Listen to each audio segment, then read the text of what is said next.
Welcome back to this meeting of the Net Zero Energy and Transport Committee. We are considering our approach, well, we're considering the draft climate change plan that's been led by the Scottish Government. This panel will be focusing on electric vehicles and charging networks. I welcome Philip Gom, the Head of Internal Communications from the RAC Foundation, Andy Poole, the Head of Environmental Policy, Society of Motor Manufacturers and Traders, Jared Burtz, Head of Policy, Charge UK, and I believe that Professor Gillian Annabel, Chair in Transport and Energy Institute for the Transport Studies, University of Leeds, will be joining as well. So we'll go straight into the questions, and I apologise for the delay in getting to you.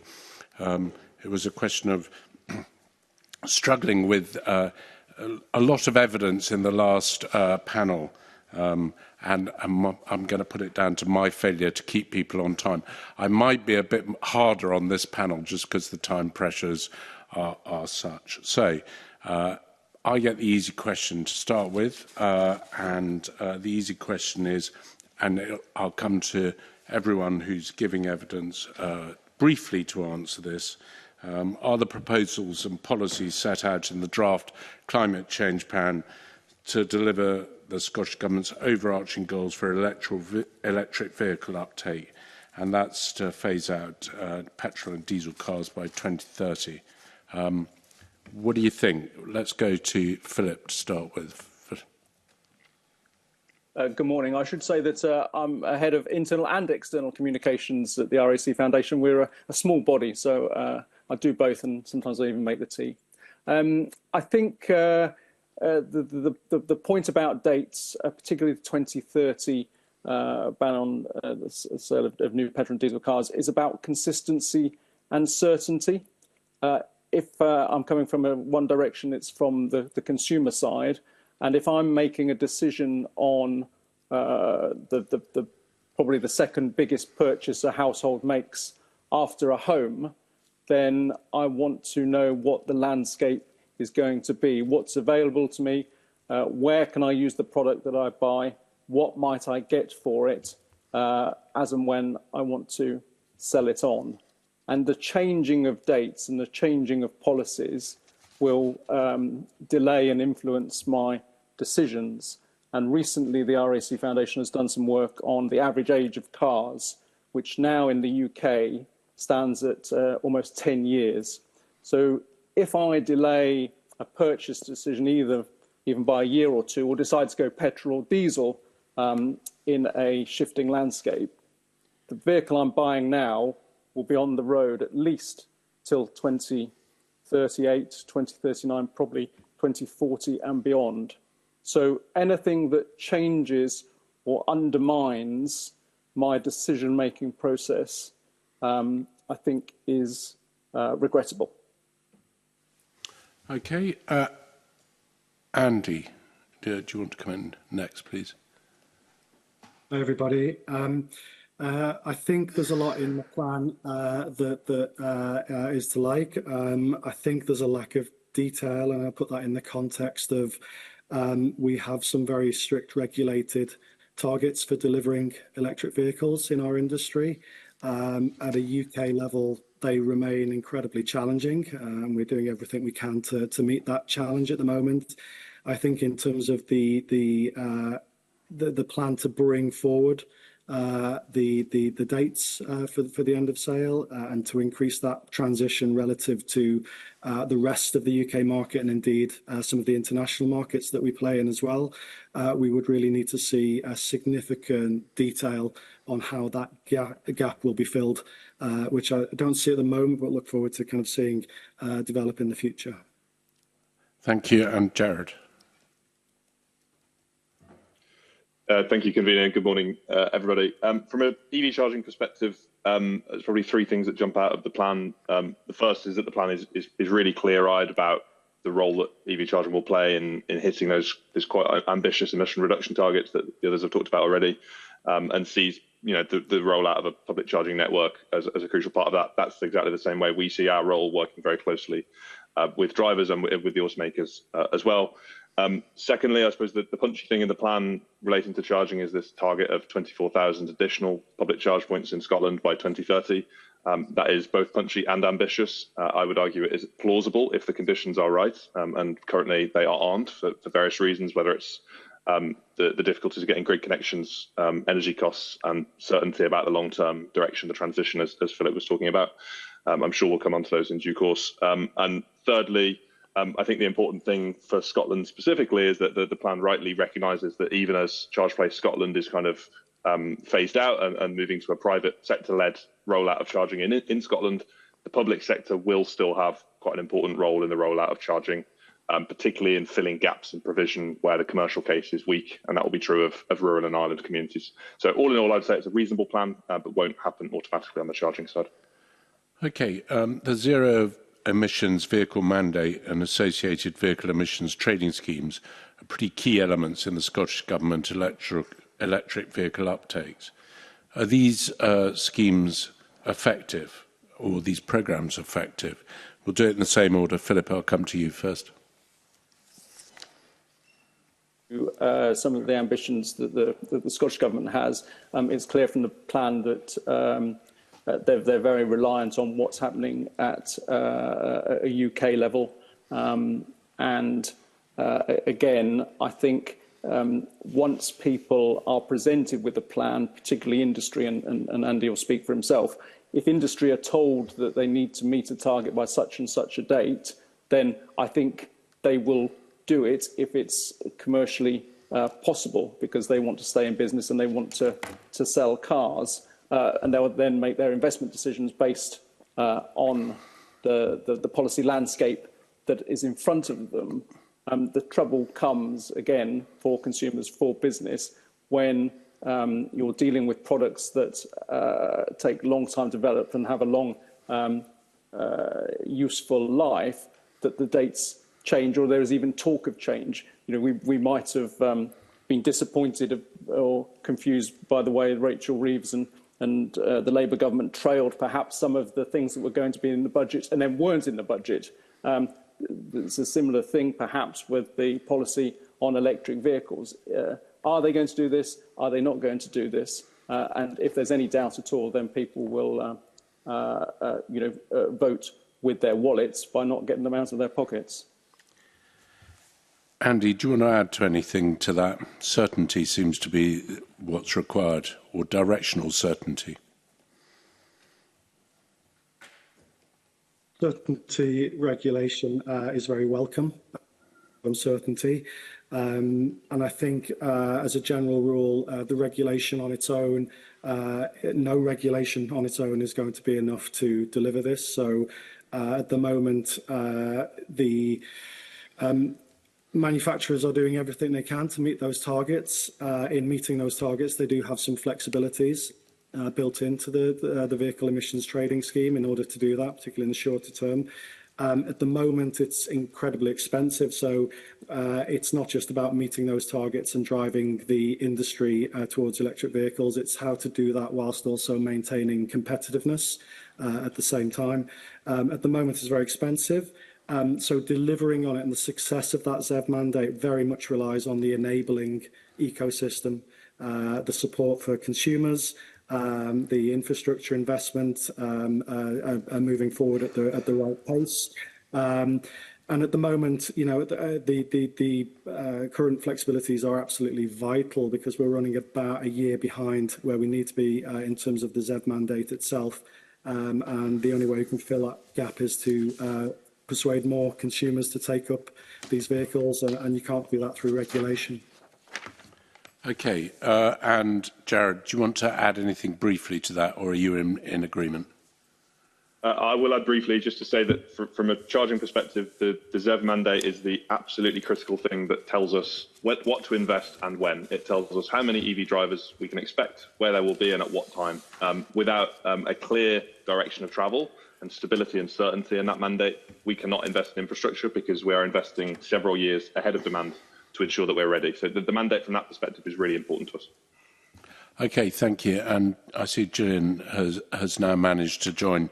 I'm sure there's some gremlin in the system that stopped you getting in, but you're now here. You're not going to get a chance to answer the first two questions, but I'm sure other panel members will bring you in, and we're going to move straight to Mark for his questions. Mark.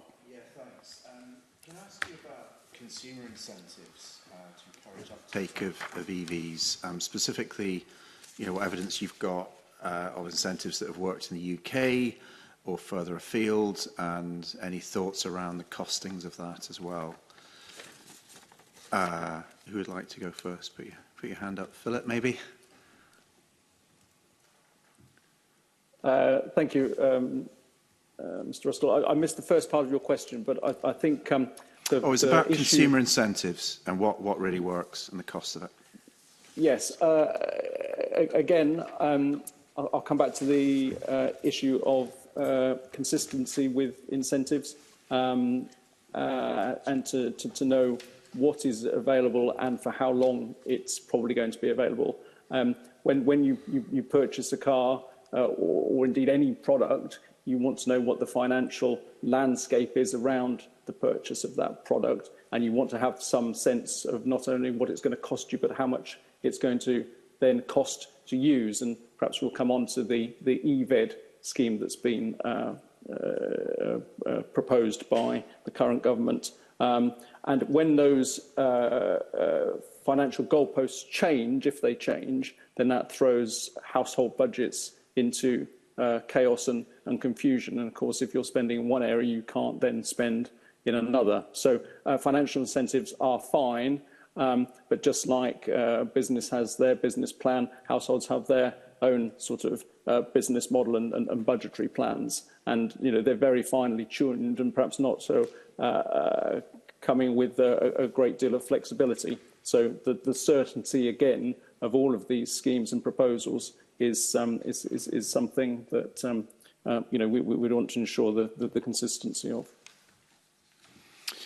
Gillian, would you like to come in on consumer incentives? Thanks very much, and I do apologise for being late. I was here for some of the previous session and then got booted out. So on the issue of incentives, a few things to say. Firstly, I think it's important when we talk about this to recognise that so far the vast majority of electric vehicles that have come into the market have done so through fleets. And so we get very, I think, with this particular topic, caught up on thinking about why aren't things, what can we do for private consumers? Well, we haven't really tried very hard so far to do anything. So I think it's worth bearing that in mind. The other thing I think is also important to recognise is that when we look to best practice examples globally, and often we point to Norway, and there are all kinds of reasons why Norway is not a good comparator. But what I like to stress about Norway is the way that they did it, or one of the main ways that they achieved what they have done, is to disincentivise ICE vehicles, which they had been doing for a very long time, in the sense that there was a huge purchase tax on ICE vehicles, so that when EVs came in, it just was not necessary to tax them as much. And the reason I think that's important is because I think we do have to, when we say incentivise, we do also have to think about how we disincentivise what we don't want people to purchase.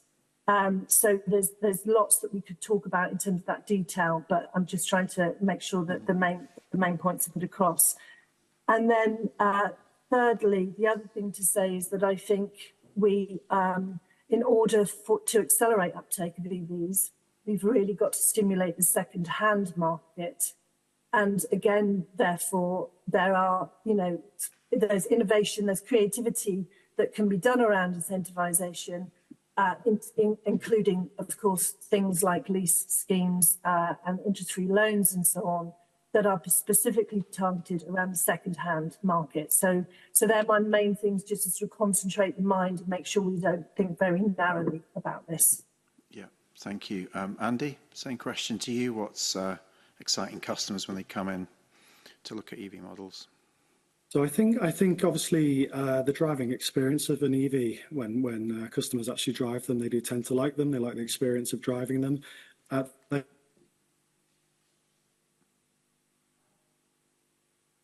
Obviously, as a new product, cost of buying an EV, but also the total cost of ownership as well, which we like to look at. So in terms of the upfront cost, obviously we welcome the electric car grant that's been brought in. I think that will help. It's not available for every model. It's only available for about a quarter of EV models on the market at the moment. In terms of the total cost of ownership, you look at the tax system as well, really critical to get the tax system right. We have things like the employee car ownership scheme, we have beneficial VED and company car tax rates, all really critical. But I think it all combines along with infrastructure investment to really give the consumers a signal and a consistent signal over time. So if you look at those parts of the world that have really moved ahead, they actually have a broad spectrum of different incentives throughout the life of the vehicle rather than relying on just one. And you'll see that from kind of some of the figures that we've got. Mm-hmm. What are your thoughts on stimulating the second-hand market that Gillian was talking about? I mean, are we going to reach a point where there's going to need to be, a large amount of battery repowering for the EVs that are perhaps being sold today in 5-10 years' time? Is there a way to incentivise that? Well, I think the health of the second-hand market is really dependent on having a really healthy new car market as well. So as those new models filter through with improved technologies, lower prices, in terms of battery ranges, we know that most of the VETS scheme requires that batteries must have a kind of 7 or 8 year life cycle guarantee, lifetime guarantee. In terms of how those batteries are lasting, we know they're lasting better than we perhaps thought as well. So, but we're at the point now where there aren't that many kind of batteries coming to the end of their lives yet. So all the early indication is that batteries last pretty well. But there's, we still need to look at that data for the few that have come through the market, and there's very few electric vehicles approaching the end of their natural battery life at the moment. So data is still being looked at on that, but all the early indications are that, these batteries are lasting incredibly well. Okay. Jared, do you have any comments to add to what's been said? Andy took one of my comments, which was to say that these batteries are lasting much better than we originally anticipated. There's lots of data on that, both UK and more broadly, that the batteries are doing very, very well compared to our expectations. The only other thing I would add briefly is that we are now seeing schemes where second-hand drivers of second-hand or purchasers of second-hand vehicles can have the battery checked as part of a sort of accredited scheme, so they can check before they buy that second-hand vehicle that the battery is in good nick and attractive enough to continue and pick up and drive as a second-hand vehicle, which we hear from drivers is really helpful information for them to have. Okay, thank you, convener. Mark Douglas, you've got some questions now.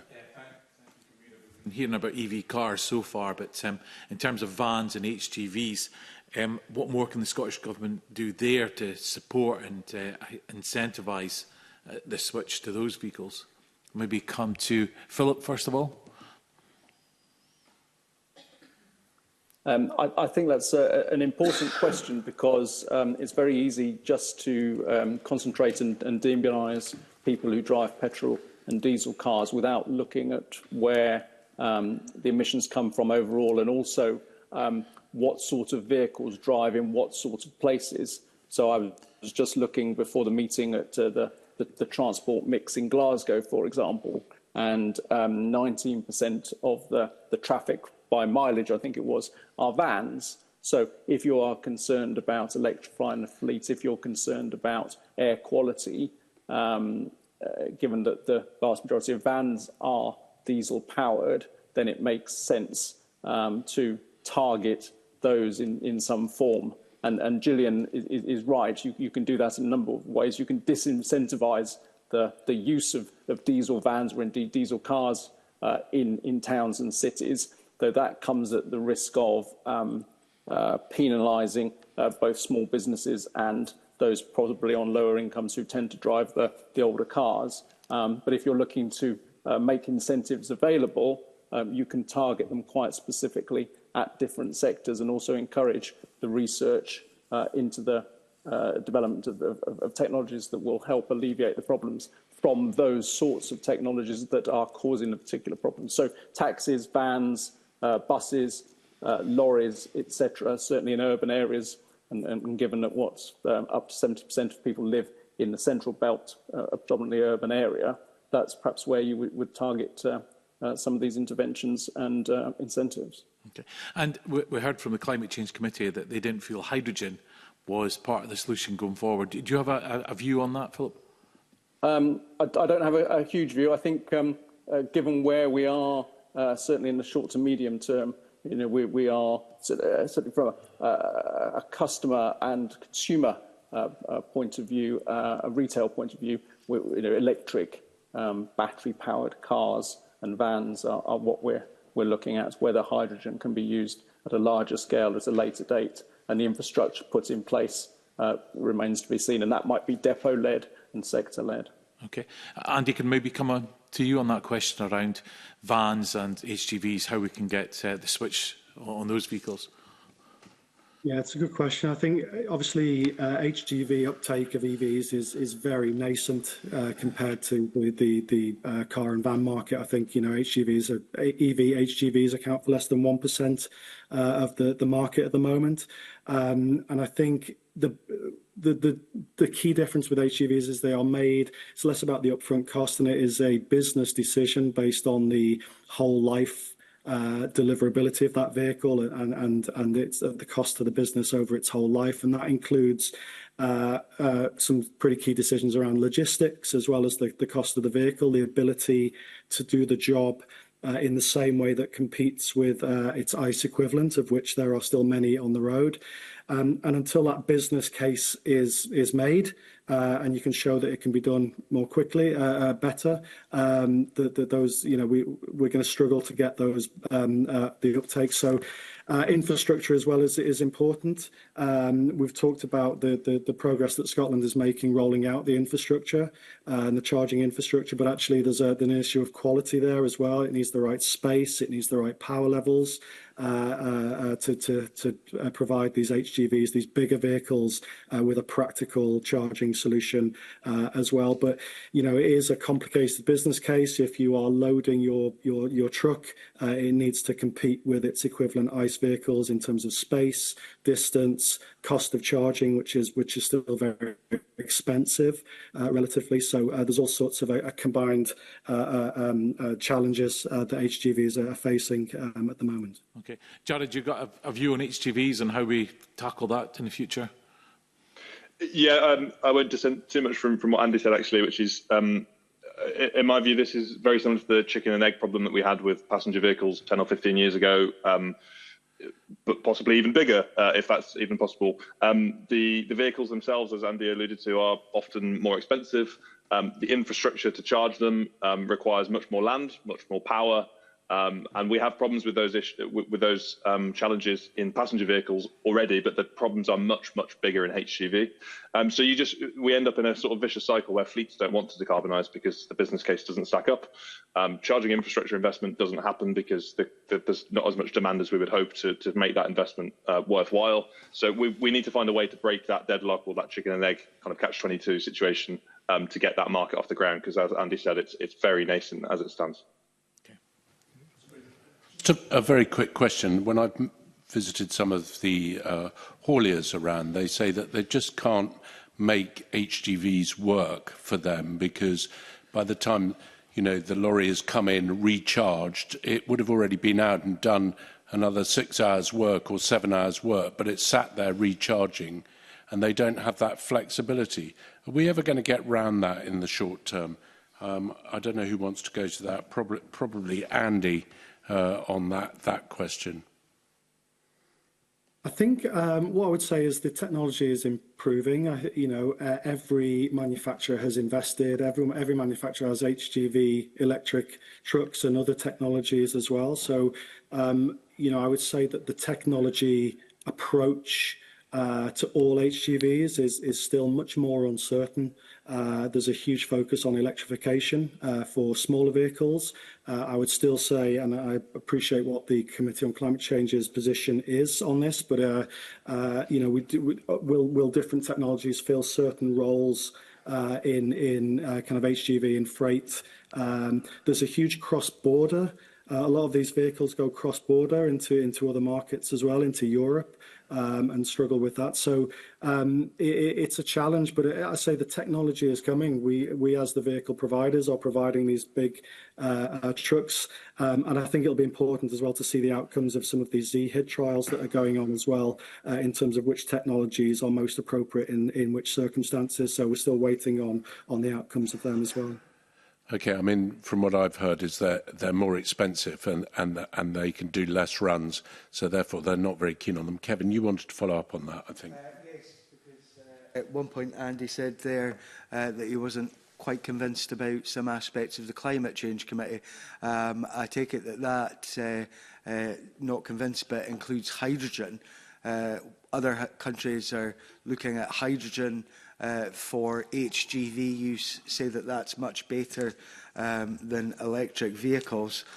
Do you think that that needs more exploration in these islands, as is happening in China, Germany, the United States? Andy, first, please. Our manufacturers are building trucks for a global market, and a lot of different markets are taking different approaches to the technologies that they're pushing.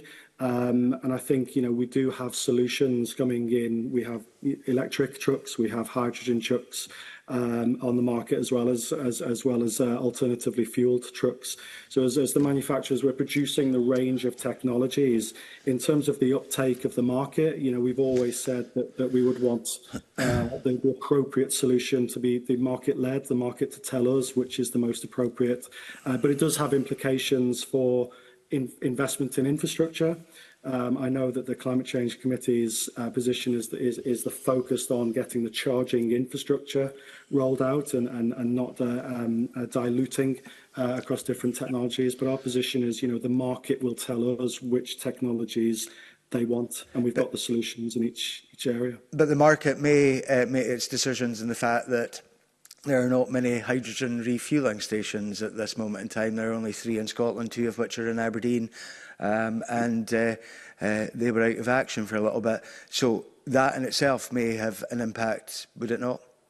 It would. It would. At the moment, there's very few hydrogen charging stations around the country, as you've said. There's not a lot of electric charging for HGVs around the I don't know if anybody else wants to come in on that. Relatively either. So, you know, sorry? Sorry, I think you got cut off then. I was asking if anybody else wanted to come in. No, in which case I'll hand back to you, Convener. Thank you. Thank you, and I'm going to hand straight back to Douglas, because we all jumped in on his question. Yeah, thank you, Convener. Scottish Government research found that 56% of drivers still do not intend to purchase an electric vehicle due to concerns over access to charging, high upfront costs, range and anxiety. I think it's a question we've had for a long sort of time. So how can these concerns be overcome? Maybe come to Gillian first on that one.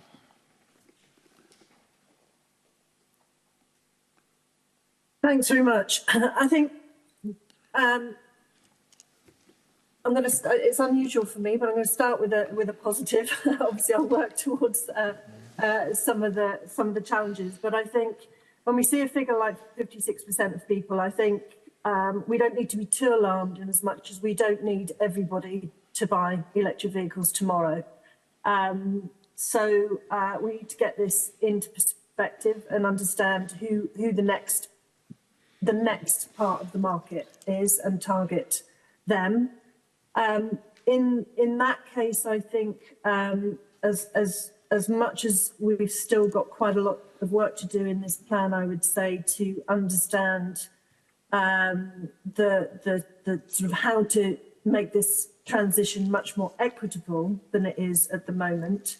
We are still in a situation where, for a lot of people who have the ability to charge at home, electric vehicles are cheaper to run, and that is still the case with the 3 pence per mile introduction that was introduced in the budget. So I think there's still momentum, and there's still a possibility of accelerating that within those parts of the market who can still benefit from electric vehicles right now, so long as the charging infrastructure maintains and keeps up that momentum. The bigger worry, and I think we haven't begun to really acknowledge, is in sort of 5 to 10 years' time, when we're trying to really get into the mainstream market, particularly for those people who have problems charging at home. Mm-hmm. There are huge discrepancies at the moment in the cost of running an electric vehicle, depending on whether you can charge at home or not. It is cheaper to run an internal combustion engine vehicle, much cheaper actually in many cases. By comparison, we almost couldn't have designed a less just transition if we tried, when we look at the sort of the real haves and have-nots in that regard. So it is an absolute priority to understand how we provide residential charging solutions for people without the ability to charge at home. And we need to do that now and start to roll those solutions out. The next swathe of consumers needs to start to see that happening now. Mm-hmm. No, I agree, Gillian, because there seems to be a huge inequality just now, where if you can charge at home, we had a discussion last week in Parliament, 8.5% pence per kilowatt, but you know, public charger, you're going to probably 6 times more. So if you're fortunate enough to have your own driveway, then, as you say, it's cheaper to have an EV. If you're not fortunate enough to have your own driveway, you're going to pay considerably more. And I'm just trying to understand how we can tackle that. You know, is it a way of trying to make public charging cheaper, but then who's going to put a public charger in place? Because it's probably not going to make as much money as it would have, you know, if you don't have some sort of price cap. So I'm just trying to understand how we can sort of fix that problem. I think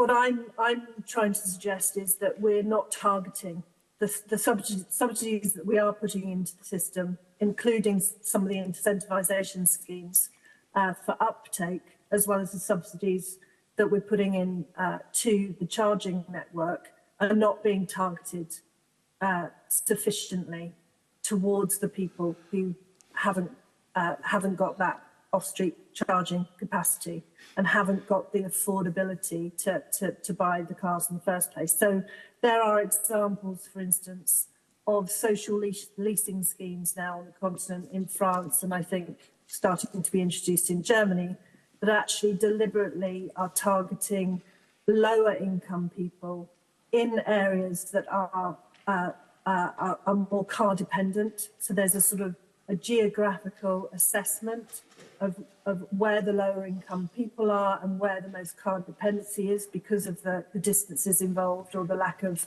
alternatives, and targeting those social loan schemes, for instance. And I don't see that even being hinted at. Now, I appreciate there's still this issue of and language around the detail around some of the incentivisation schemes and grant schemes and so on. They're putting the flesh on the bones, but I don't even see that kind of idea of targeting and really thinking a little bit further ahead of how are we going to get that next group of people, sort of, as I say, in sort of between 5 and 10 years' time, so as to keep the momentum going in the uptake of the market. Anybody else want to come in briefly about how we solve the inequality? I've noticed Philip, hand up first of all.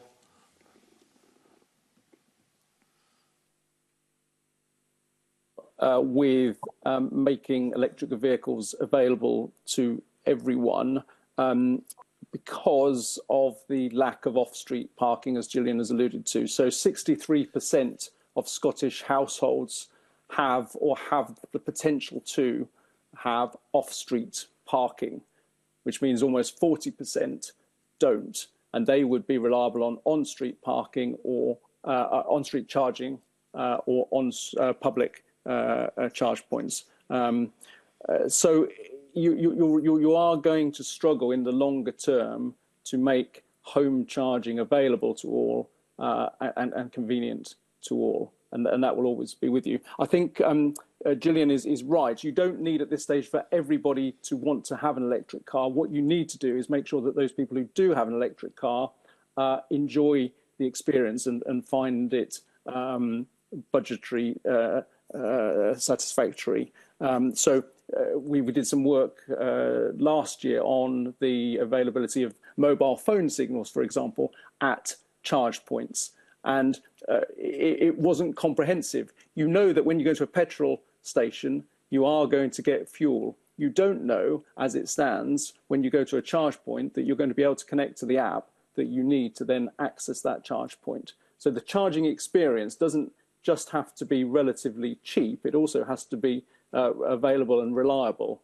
And then if those people who don't want to buy electric cars at the moment talk to somebody who has bought an electric car and their experience is a bad one, then again, that helps to set back the transition that you're looking to achieve. And just the last point I'd make is that we discuss a lot about electric cars in urban areas. Arguably in Scotland, one of the areas that you could promote electric car take-up is in very remote areas, because the one thing quite often that is available in remote areas is off-street parking. And the distances that you would have to travel to petrol and diesel forecourts can be quite considerable. And whilst I recognise that those are often associated with local facilities, such as a shop, if you're looking in the long term to make the transition to EVs, then perhaps rural areas are one of the areas where you start pushing. Okay, thanks, Convener. Thanks very much, Douglas. Bob, I think you've got a question now. Thanks, Convener. I suppose it's quite similar to Douglas's, and we're just thinking about what the cost implications are in the short and the long term for a rapid switch to electric vehicles. And my question is individuals, businesses and the taxpayer, but I think I'd like to focus on individuals, Convener, rather than businesses and the taxpayer.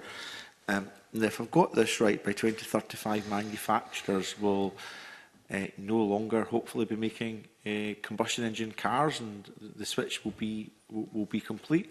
So effectively in the next 10 years, consumers are making financial decisions on a new car or a second-hand car tied in for maybe one more finance deal, for example, if they're not buying it outright, as most folk don't do that, and then they have to make the switch, and that's that. So not everyone has to do it quickly, but the window's closing in relation to all of this. So I suppose, what are the cost implications for individuals? And asking that question, there's no point in saying, oh, it's costly, that's an issue. I'm more thinking about how government, or say the financial sector, who will make a fortune out of this, let's be honest, in the financing and refinancing of cars as they do currently, Convener, how we work in partnership with them to make it affordable. And just to give an illustrative example, Convener, I thought as a non-driver I would just quickly check, because the person that gives me a lift where I have to go drives a family car, which is an MG, which is not an electric car. The cheapest electric model of that will start from 19,000, hurling up to about 55,000, depending on the car that you get. A second-hand car equivalent is about maybe £8,000 or £9,000. So there's a dramatic contrast there. How do we quantify the short and long-term costs to the individual of making that switch, I suppose? But more importantly, how do we get partners in the financial sector and others to bring in products that doesn't price gouge consumers who have to switch, but actually works in partnership to give a good deal to those who have no choice but to make a switch by 2035?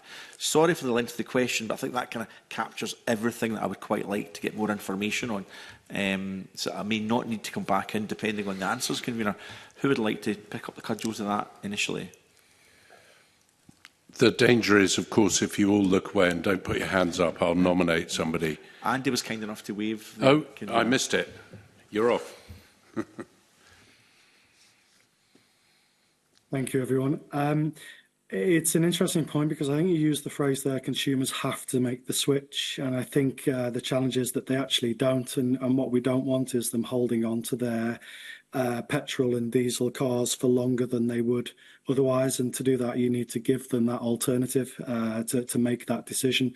And it's worth stating that the carbon saving of the ZEV mandate and the VETs relies on customers giving up their ICE vehicles and not holding on to them. So I think there are 160 models of EV on the market now. That's far more than there were a year or two ago.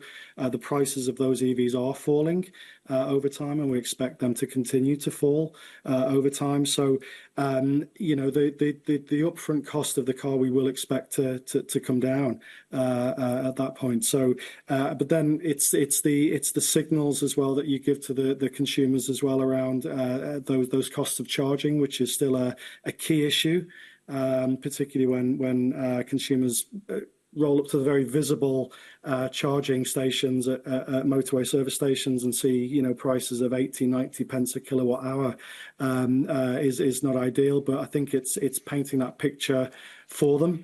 There are innovative different ownership models now, which are coming to the fore. The way that people buy their vehicles up front is changing.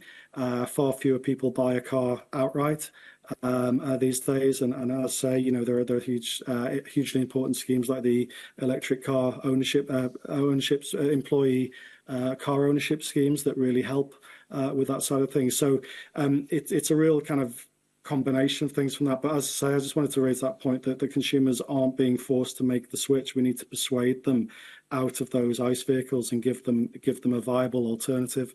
But there will be more models and they will be cheaper. Thank you, Andy. Just hopefully others will come in and take up the challenge. Let me just clarify my language. They're not forced to make a switch just now, but if we fast forward 10 years, if the only car you can buy that's relatively new is an EV car, you are making the switch effectively, one way or another. How do we make it more affordable? What are the short-term, long-term cost implications that maybe we haven't had put on the record yet? I think we'd quite like to hear some of that.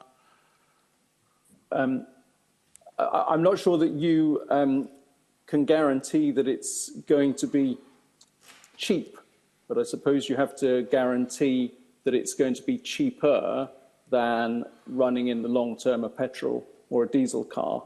And I suppose coming back to the EVED proposal of the 3 pence per mile charge for EV users, that still means that the per mile fuel costs or running costs will be cheaper than petrol or diesel cars. And that differential will be important to maintain if you're trying to encourage people into electric vehicles.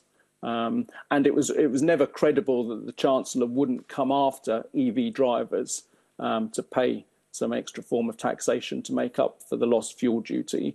But what, again, drivers will want to know is what those charges will be over the medium term. What is the charges for using my vehicle? And that also extends to using vehicles in towns and cities, so things like congestion charging and ultra-low emission zones. And what will that cost be relative to having a petrol or diesel car in the future? So, Philip, can I check with some price certainty there would be helpful? So, if you're driving an EV car and you hear 3 pence a mile going forward, that could become 6 pence a mile or 9 pence a mile. Would you like some certainty and kind of line of sight that costs will be constrained or capped in some way? Well, I think the Chancellor said, and I stand to be corrected, that the intention is that will rise with inflation, as fuel duty will again start to rise with inflation once the 5p that was taken off after the Russian invasion of Ukraine is reinstated by 2028. So they will both rise, but they will rise by inflation. And so the differential between the two, or some differential between the two, will remain.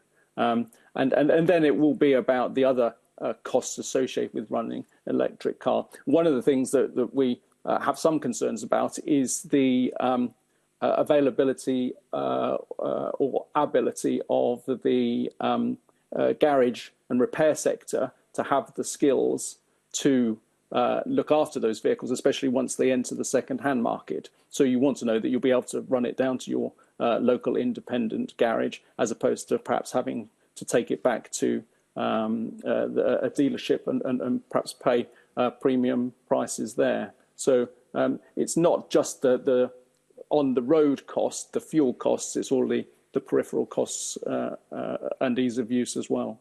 I think, Philip, you've just highlighted something, and again, I say as a non-driver, that I am aware of in relation to getting the exact same service from a dealership or from another provider who's licensed to operate under the same kind of standards can be eye-wateringly different in terms of what you pay. Is there anything government can do in relation to taking some of the costs out of dealerships who do seem to have a bit of a, I don't want to say a racket going on, but they do seem you have to go with them for your first couple of, services or inspections, and then people may not be aware they can then shop out elsewhere.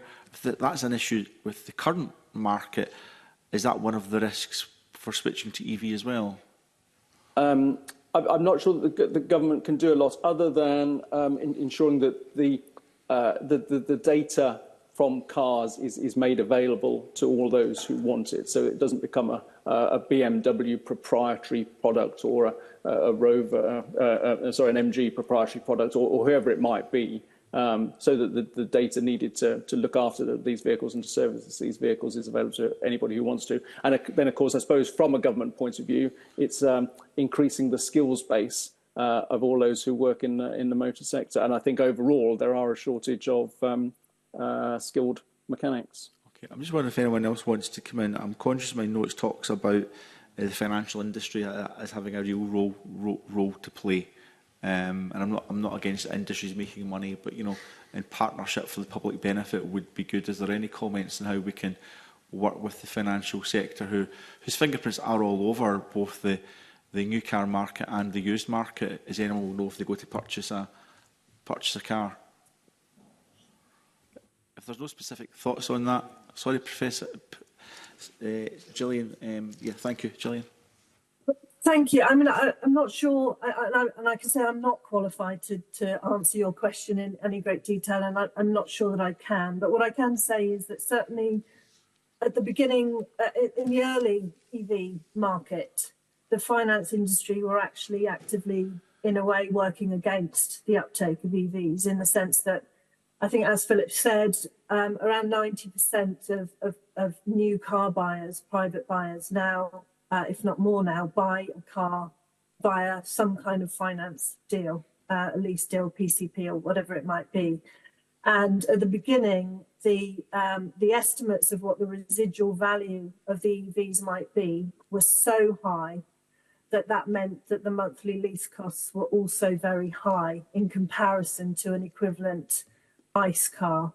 That has actually got a lot better because of more accurate estimates and less pessimism around the second-hand values of EVs.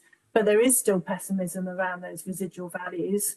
And part of that comes back to the idea that we need a very healthy second-hand car market in order to, address some of these other players and partners in the market, to have confidence and so on and so forth. So it's all joined up.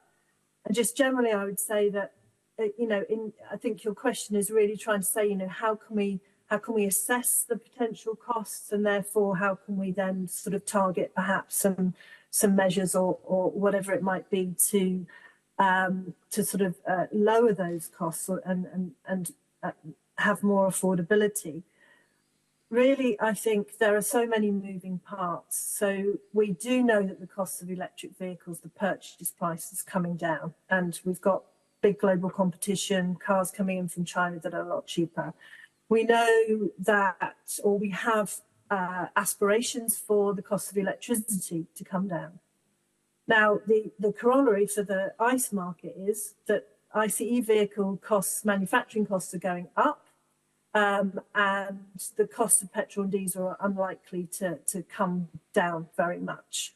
So on that basis, we're probably going to see, a more favourable position with electric vehicles.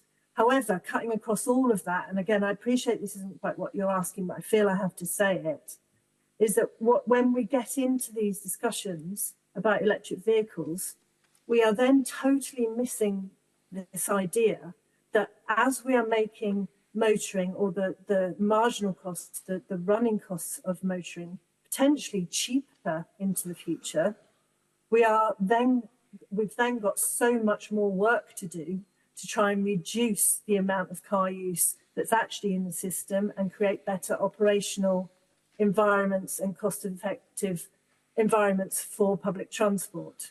So this is all joined up here. So the goal of making motoring cheaper for people is not necessarily the goal we want to have anyway. Gillian, thank you. That was helpful. No further questions. I feel we'll maybe ask more about that very shortly, indeed, but no further questions, Convener. We'll see. The Deputy Convener's got some questions. Over to you, Michael. Thanks.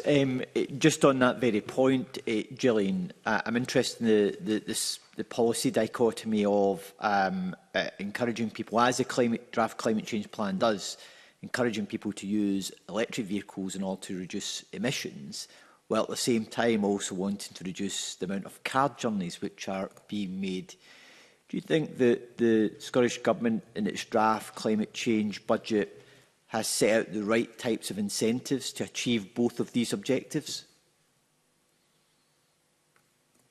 No, I don't. I think there's a total disconnect, as you're suggesting in the question, between these two sides of the equation.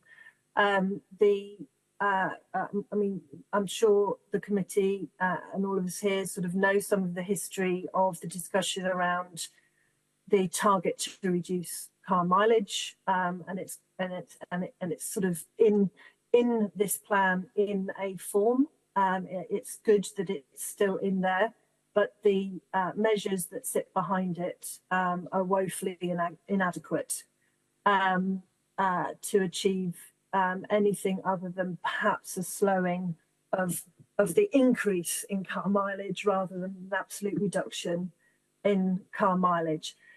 There is no join up between this idea that electric vehicles could potentially make the running costs of motoring cheaper and the sort of lock-in car dependency. Also, going back to something I was saying earlier, there's no attempt, it seems to me, to really understand where we really need electric vehicles and where we can perhaps where we will need to actually think that we need to perhaps even restrict the uptake of electric vehicles. So there's some really good ability to understand where we can't decarbonise the transport sector through other means, and therefore where electric vehicles are going to really be necessary. And that is in the more remote places, in the island communities, where we should really be thinking about a real electrification strategy for those places. We need to, in order to decarbonise the sector, it's the miles that matter, and the proportion of miles that are carried out on electricity, not just the number of cars that are out there. So there needs to be much more joining up in thinking, where are these miles taking place and how can we electrify those people that are travelling the most miles through no choice, rather than just a blanket willy-nilly strategy of let's just get as many EVs out there as we possibly can, and then we'll hit a target. So I think there's a lot more that needs to be done to really think about electrifying the miles that we need to electrify, rather than a target about the number of EVs that we're going to get sold. And just on the issue of car mileage, then, what would you say are the best policy options that government could deploy in order to reduce car mileage? The best, there has to be a combination. There has to be a combination of very good local provision of public transport The emphasis at the moment is on active travel. That will not do it. It will do very, very little. And I'm just going to concentrate the minds by saying one thing. The Netherlands, 29% of trips by bike, compared to less than 2%, or really around 1% in Scotland. 29% versus 1%.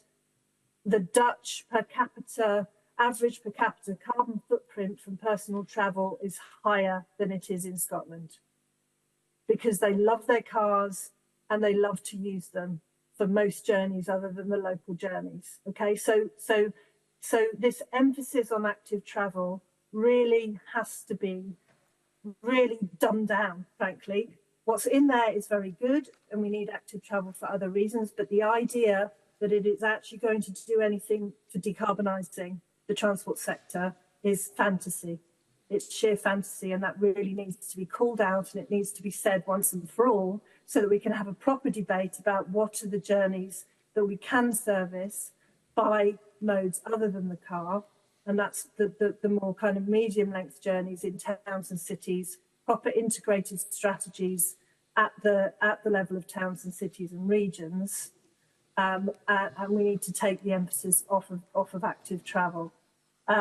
Once we have that strategy and once we start to see that bite, we have absolutely no choice, I'm afraid, but we then have to increase the cost of motoring at the local level by local congestion charges or whatever charges you want to see, in order to be able to get people out of their cars onto those services. You can improve services as much as you like, but it will not get you a switch from cars unless you disincentivize cars at the same time. That is proven the world over.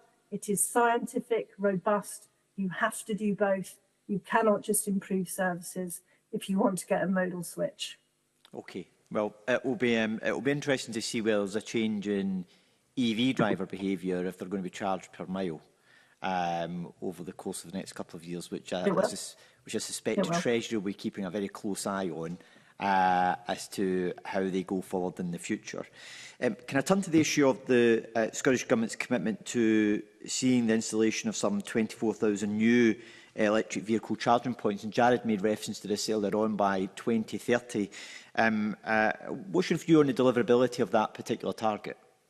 Just before you answer that question, I feel that I'm the negative person in this room pointing out the time the whole time, but we are really up against the clock. So I tried to encourage the previous panel to make my Christmas by giving me short answers with short questions. They weren't going to. I'm going to implore you to try and make the answers as succinct as possible. Sorry to intervene, Deputy Convener. Yep. Jared, given that you mentioned this earlier on, do you want to pick up on that issue? Sure. Thank you very much.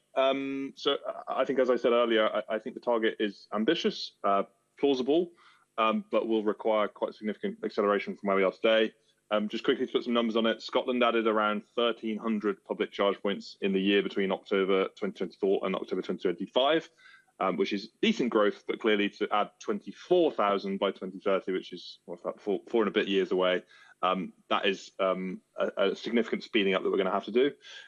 The Scottish Government's Electric Vehicle Infrastructure Fund is forecasted to deliver 6,000 of those in partnership with the private sector by the same date. So that will do some of the work. We will still need another 18,000 to come from private investment. So I think the question is, how will we make that private investment flow into Scotland at that scale?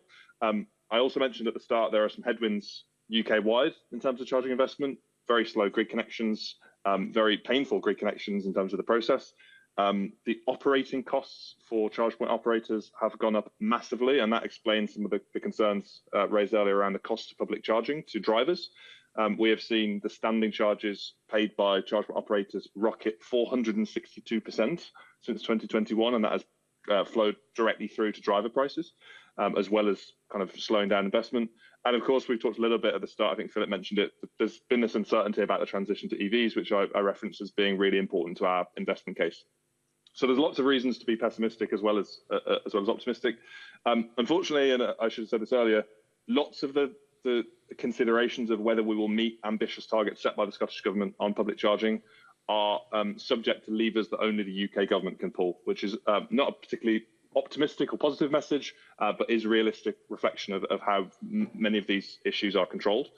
I will briefly wrap up on one issue that is not in the plan, which the Scottish Government does control, and I would suggest would dwarf all of those, and that is the issue of non-domestic rates, or business rates as we would know it in England.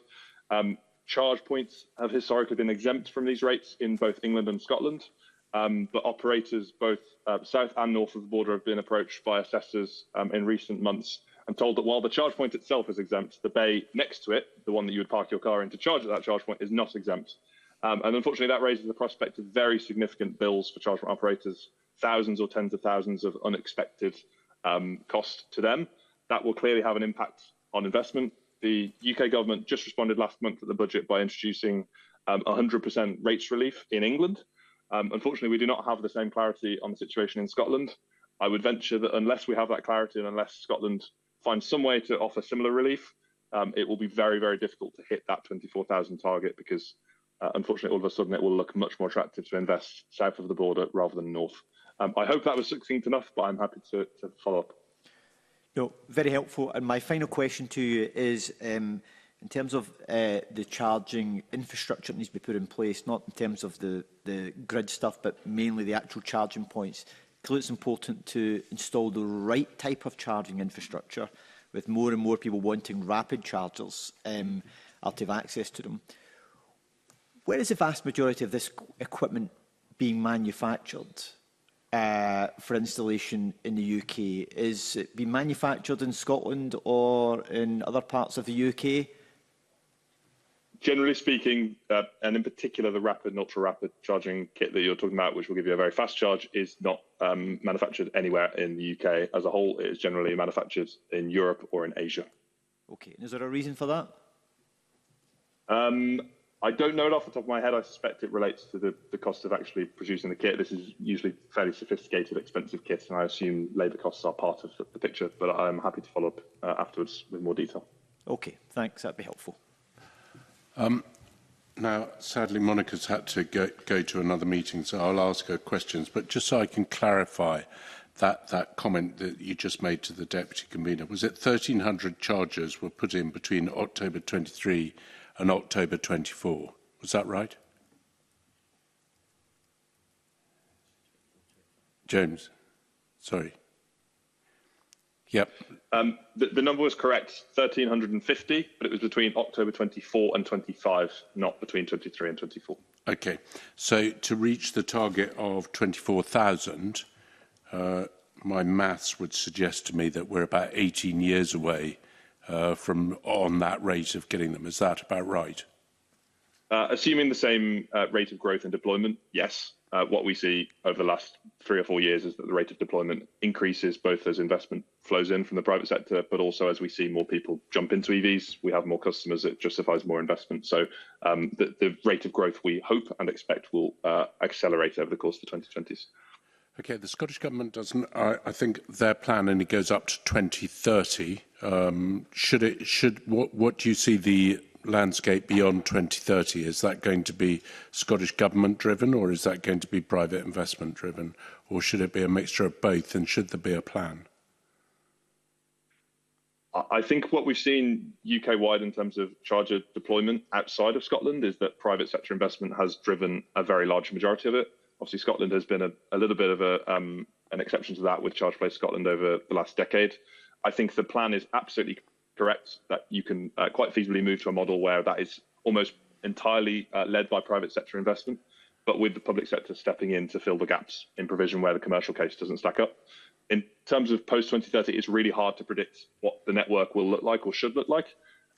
We've talked a little bit about not knowing consumer behaviour. There's also the modal shift that the professor was talking about.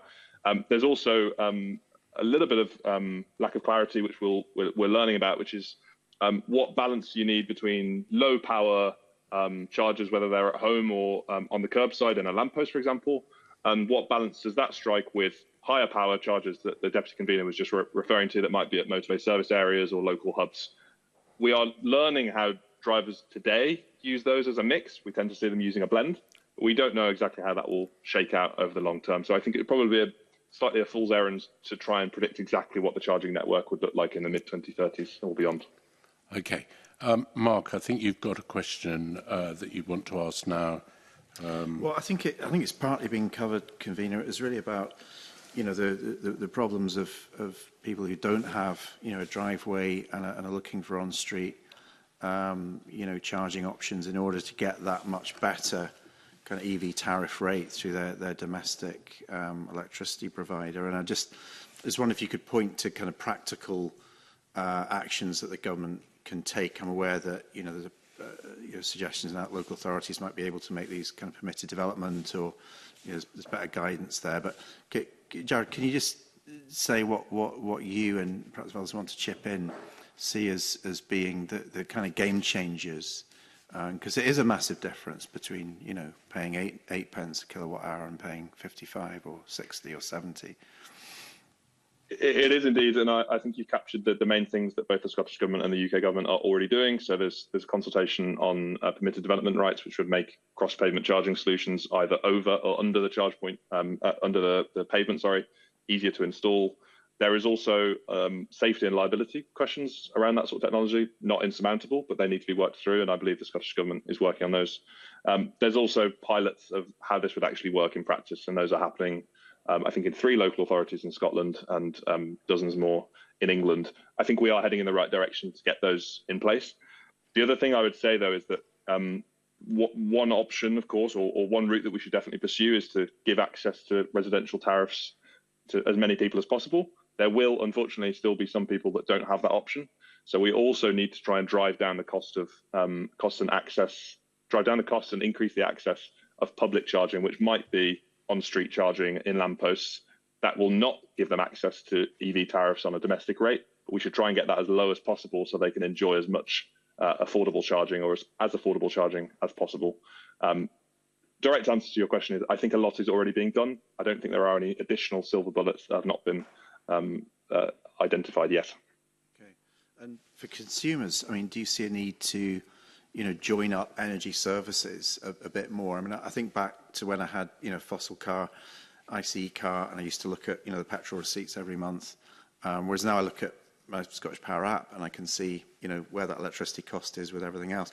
Is there more around integration, EVs providing energy service for the house with battery storage? It feels like that's where it could be going, but I don't see much of a consumer offering there that can help people to save electricity costs through their EV, or get onto better deals, better options through that. I suppose the first step in that, which you may be able to access in your Scottish Power app, I'm not sure, is if you have a home charge point. Of course, you can take advantage of smart charging offers, so you can optimise your charging overnight. You can also do that with a public network with lamppost charging, which is a bit of an innovation.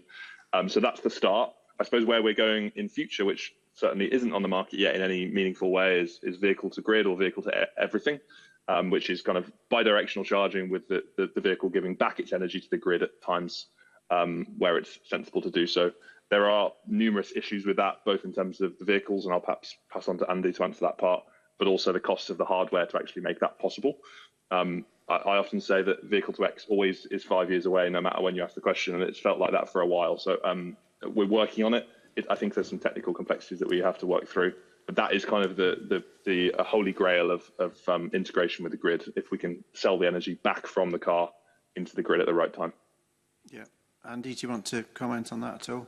Is it an attractive proposition for manufacturers to be offering to power somebody's tumble dryer at the same time as having a car? It's certainly technology that's being looked at. It's deployed on some models now. There are, as Jared said, there are a number of challenges with it in terms of technology, but also regulatory as well, and the role that those vehicles are playing on the grid. I think it's being looked at in some of those regulatory barriers at the moment in a consultation.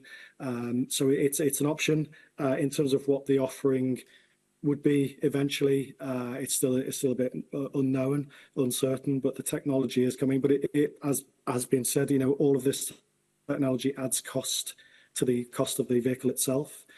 So that ultimately gets passed on to the consumer. So the benefit would have to outweigh the upfront cost as well. So you upfront cost versus total cost of ownership and the benefits you get back from your power company. That's a market, that's for the energy market to look at as well. But we are looking at it from a technology point of view.